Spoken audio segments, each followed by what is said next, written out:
Yo, simulan na natin to. Ang kwento ng mga taong laging nandoon.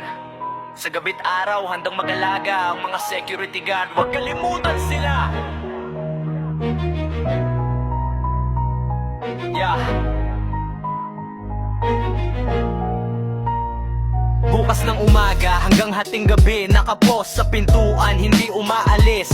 May dala-dalang radio at flashlight din. Bawat sulok sinusuri ng maingat, tinutignan ng CCTV. Hindi pinapansin ang antok dahil alam nila kaning responsibilidad to. Protektahan ang angarian, mga tao at lahat ng bagay. Kahit mainit o ulan, hindi sila umaatras kahit kailan. Security guard, bantay ng bayan, laging handa, hindi umaatras sa gawain. Bilanggo ng oras, pero may dangal, proteksyon natin sila ang tagapagbantay. Security guard, bantay ng bayan, laging alerto kahit saan man naroroon. Hindi kilala pero nag-aalay ng serbisyo. Salamat sa inyo mga tunay na bayani.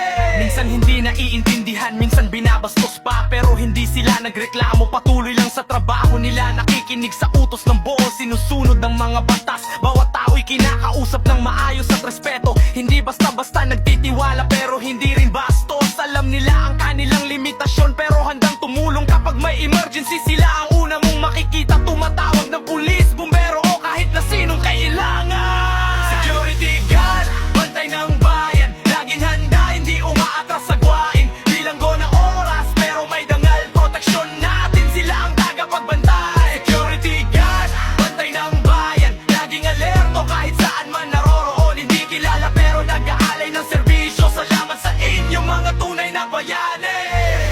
Kaya ngayon, bigyan natin sila ng respeto. Salamat sa pagtitiyaga, sa pagiging handa palagi.